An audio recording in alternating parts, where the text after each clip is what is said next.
La vidéo que vous êtes sur le point de visionner est le premier upload de ma chaîne, et pas des moindres puisque c'est celui de l'épisode 2 de Chrono Série. Il faut savoir que cette vidéo n'était absolument pas prévue, je n'avais pas prévu de faire un re-upload et de modifier ma vidéo, puisque j'avais bien compris que YouTube ne voulait pas de cette vidéo puisqu'il l'avait striké en moins d'un mois après sa sortie.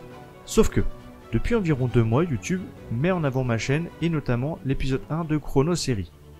La vidéo fait beaucoup de vues, en tout cas à mon échelle, me rapporte des abonnés, et ce en sachant que je n'ai pas fait de vidéo depuis août dernier. Et voilà, je me retrouve dans une situation où je ne comprends pas vraiment, une fois de plus, l'algorithme YouTube, un peu comme tout le monde, hein, j'ai envie de dire, mais là c'est vraiment bizarre. Ça m'a vraiment remotivé à faire de la vidéo, à la remonter pour essayer de virer le moment qui était incriminé par les droits d'auteur. Et voilà, je vous invite donc à découvrir ou redécouvrir la vidéo. Et je vous le dis peut-être à bientôt pour une vidéo originale cette fois-ci. Allez, bon visionnage. Bon, The Shannara Chronicles saison 2. On commence cette saison avec... Quoi? Trop rapide? Bon, ok, je me calme. Bien, bonjour à toutes et à tous, et bon retour dans le labo. Aujourd'hui on continue une expérience qui a été plutôt bien appréciée d'après les retours que j'ai pu avoir, les Chrono Séries. Bon, j'ai également essayé de prendre un maximum en compte vos remarques, dont la longueur de la vidéo, c'est faux, celle-ci sera encore plus longue, et l'exclusion d'un maximum d'éléments secondaires à l'intrigue. Et ça par contre, c'est vrai. Donc, sans plus tarder, commençons le résumé de cette deuxième saison. Oh, et pour ceux qui n'ont pas vu la première vidéo, je vous encourage grandement à aller la visionner avant celle-ci, puisque je ne vais pas reprendre de zéro, mais plutôt faire une suite logique. Donc si vous ne voulez pas être totalement largué avec les personnages notamment, allez la voir. En plus, elle est plutôt cool, tout ça, enfin bon... Pardon. Bon, assez perdu de temps, allons-y, générique.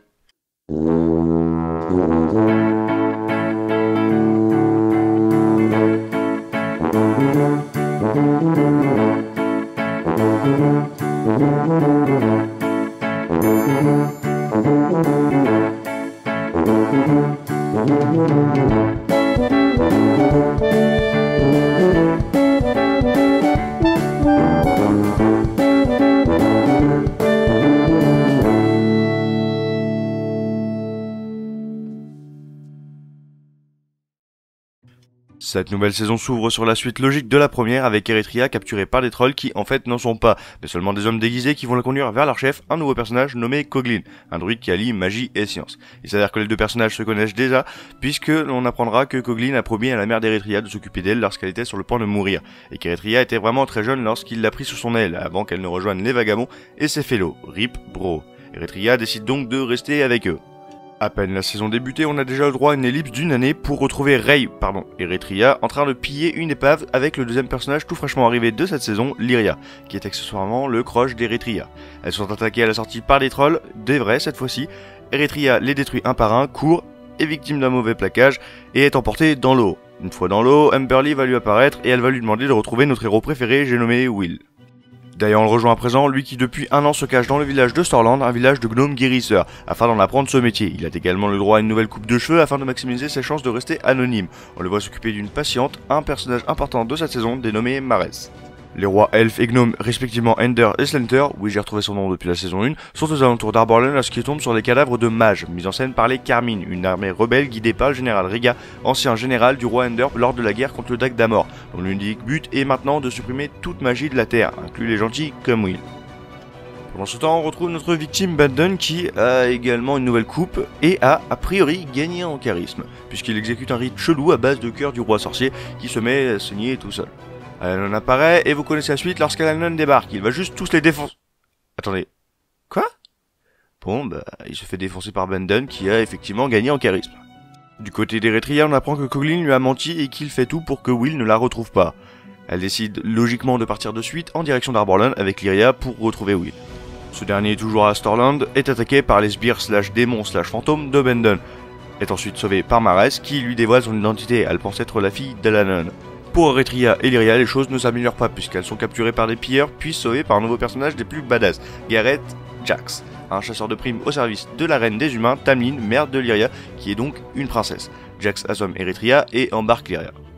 Eretria se réveille, se retrouve au palais des hommes afin d'y retrouver Lyria, elle y parvient mais est capturée. Sur le point d'être jetée par la garde royale, elle est retenue par le roi Ender, présent dans le palais avec Slender, Catania et Alanon afin de créer des alliances pour la guerre à venir. Au passage, merci le scénario. Elle parle donc à Alanon de sa vision d'Amberly qui décide de reformer l'équipe. Au moment de prendre son cheval pour partir à la recherche de Will, Alanon se fait piéger par les Carmine et leur général. Il va les défoncer. Quoi, encore? Bon il se fait une fois de plus défoncer et capturer. Catania et Eretria ayant vu la scène, Catania part prévenir le roi et est stoppé en chemin par Edin, le chef de la garde royale, qui la poignarde puisque c'est en fait un traître au service de Riga. Bandon retrouve Will et le victimise. Et Bandon prend également en otage son oncle flic. Mais si, vous savez, celui que Will a abandonné au début de la saison 1. Bref, il l'embarque afin que Will le rejoigne à la forteresse des druides nommée Paranor dans 3 jours, avec Alanon, qui, on le rappelle, il n'a toujours pas vu depuis plus d'1 an. Du côté d'Alanon, ça ne se passe pas bien puisqu'il arrive à la forteresse des Carmine et... Oh, wait, ce sont des nazis. Point Goldwyn. Bon, Alanon se fait encore victimiser et je dois bien avouer que ça commence à me faire quelque chose, parce que je l'aimais bien moi quand il était surpété. Et allez, torture dans ta gueule. Eretria et Jax retrouvent Will et Marès et vont tous à la forteresse pour sauver Alanon. Ils utilisent la strate de oui, alors en fait, Jax a capturé Will, veut récupérer sa prime, et ensuite ils la mettent à l'envers au Carmine en libérant Will et en éliminant tout le monde avant de faire rentrer les autres. Sauf que ça tourne mal et Jax est obligé de réellement livrer Will et de partir tête baissée avec sa prime. Will est mis en cellule, s'échappe en 30 secondes et trouve Alanon.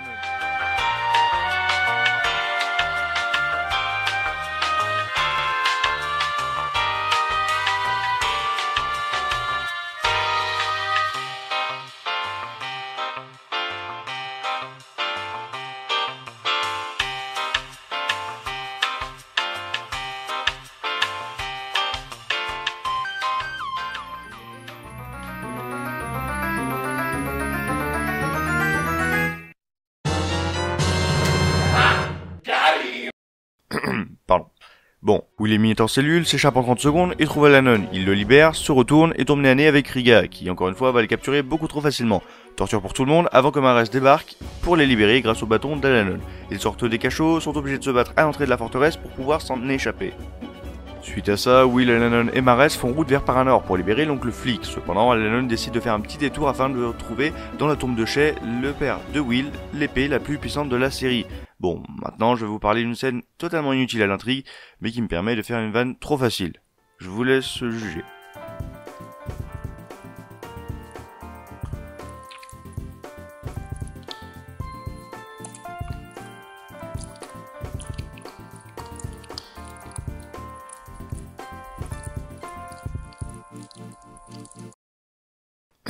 Pardon. Bon. Ne vous inquiétez pas, il va très bien, il est retrouvé par ses 2 compagnons et tue même la bestiole avant de trouver l'épée. Ils prennent ensuite réellement la route de Paranor pour rejoindre Bandon, essayent de marchander avec lui, mais vu qu'il est passé du côté obscur, ça ne fonctionne pas. Bandon et Alanon sont enfermés dans une cellule magique par Marès, où Flick est blessé par l'épée du roi sorcier, il est donc maintenant empoisonné. Will et Marès doivent donc maintenant donner à Bandon le crâne du roi sorcier pour qu'il sauve son oncle. Ils trouvent une machine à voyager dans le temps, qui les envoie dans le village d'origine de Will, à l'époque où son père avait à peu près son âge. Au passage, on a la preuve que Marès est bien la fille d'Alanon. D'ailleurs, ils vont y rencontrer Shay et Edith, les 2 parents de Will, qu'ils pensent détenir l'indice pour retrouver le crâne. Le problème, c'est que leur présence a modifié la temporalité et fait rompre les parents. Évidemment, ils vont réussir à les remettre ensemble et à trouver le crâne avant de revenir à l'offrir à Bandon, qui tue tout de même l'oncle au passage. Bref, Will a encore été trop naïf et a tout perdu dans l'histoire, même son épée qui est maintenant brisée. Ah, et Alanon est également touché par l'épée du roi sorcier. Entre temps, Eretria découvre qui elle est vraiment et qu'elle a également le pouvoir de contrôler les ténèbres avec sa part d'ombre. Ender et Lyria ont arrangé leur mariage afin de contrer les manœuvres de Tamlin et aider leurs 2 peuples. Pendant le mariage, Riga débarque avec ses hommes pour tuer tout le monde, et après un combat plutôt sympa, Ender se fait planter en sauvant la princesse.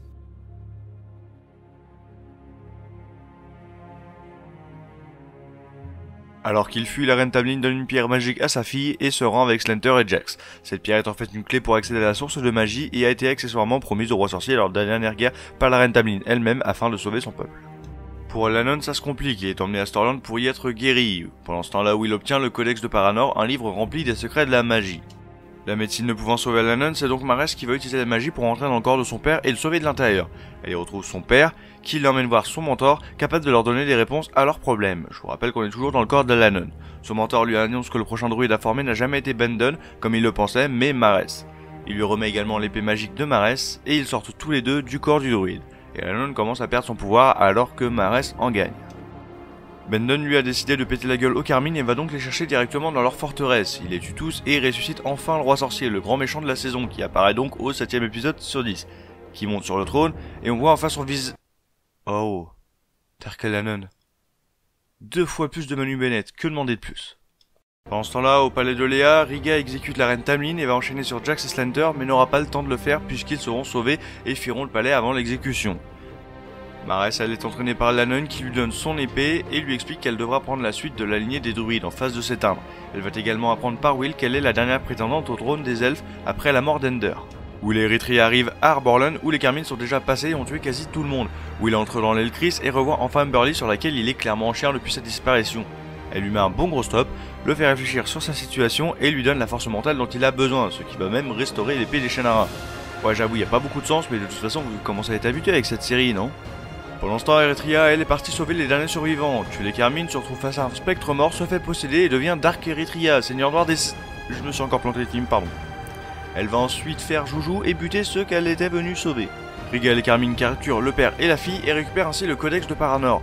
Riga demande tout de même de les brûler sur un bûcher, histoire d'être sûr. Les Carmine retournent à leur forteresse et tombent sur le roi sorcier qui les accueille à bras ouverts. Et Riga... Attendez, j'ai un truc à faire. Bah alors Riga, on perd la tête? Chut. Pardon, c'était trop tentant. Bon, le roi sorcier trouve le codex sur le corps du général et partage le savoir avec Bendon. Celui-ci comprend que le pouvoir ne se partage pas et décide donc de tuer le roi sorcier pour obtenir tout le pouvoir et devenir ainsi invincible. Mais il oublie que ce n'est qu'un padawan et se fait tuer par son maître.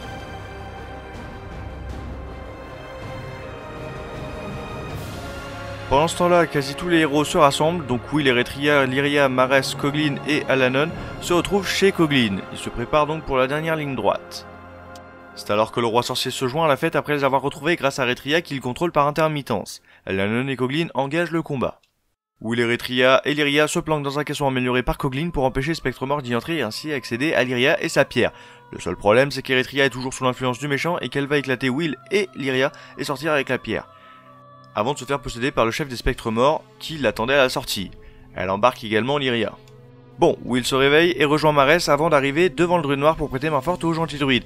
C'est alors que méchant Lannon tue gentil Lannon, et à ce moment-là, je dois vous avouer que j'en ai plus rien à foutre, puisque de toute manière, depuis le début de la saison, il ne sert plus à rien. Plus, il nous en reste encore un. Bon, le sorcier ne veut pas se battre contre Will et Marès et utilise fuite. Il sera rejoint plus tard par la vagabonde et son otage qui lui livre la pierre, maintenant direction le palais de Léa et la source de magie. Les gentils en feront de même. Le méchant arrive à la porte, se sert de Lyria pour l'ouvrir et... sans commentaire. Il accède à la source et la souille de son sang diabolique. Pendant ce temps, au palais, Jax et les gardes se sont fait berner par Eritrea, n'étant pas au courant qu'elle roule pour l'autre camp. Elle n'empêche les gentils de couper l'eau avec les vannes du barrage et ainsi répandre le mal dans tout le royaume. Coglin débarque et informe Jax de la super chérie d'Eritrea. Il est trop tard, mais ils entrent quand même, l'assomment et arrivent à extraire le spectre mort et donc la faire revenir du côté lumineux. Marès et Will arrivent à la source, engagent le combat, le roi sorcier prend le dessus, Will se fait transpercer et Marès dans un excès de puissance envoie l'épée à Will grâce à la force, qui transperce à son tour le roi sorcier. Ce dernier disparaît et laisse tout de même son épée dans le jeune Will, il va donc l'extraire et arrive à se relever, se poser à côté de la source, ne pas comprendre pourquoi ça n'annule pas le sort, et son sang coule jusqu'à l'eau, et merci le scénario, cela suffit à inverser le mauvais sort.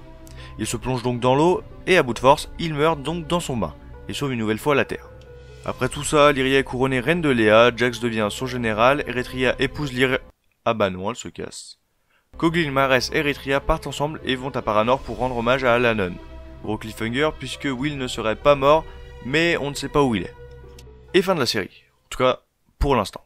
Car comme je l'avais déjà dit dans le premier épisode de Chronosérie, la saison 3 n'est absolument pas prévue pour le moment. Bon, vu la longueur de la vidéo, je ne donnerai pas mon avis sur la saison, puisque de toute façon il est quasi similaire à celui de la saison 1, excepté le fait que je l'ai peut-être trouvé un petit peu moins intéressante, mais ça je n'arrive même pas à expliquer pourquoi d'ailleurs. Du coup, si vous avez apprécié ce nouvel épisode, je vous invite à liker cette vidéo, vous pouvez également me le dire dans les commentaires, et dans les commentaires je vous invite aussi à me proposer des points sur lesquels je dois encore bosser ce concept si vous en avez. Je vous invite également à vous abonner pour me soutenir et partager pour que la communauté s'agrandisse. Sur ce, moi je retourne dans l'ombre et je vous souhaite une agréable fin de journée. À la prochaine dans notre labo pour une nouvelle expérience.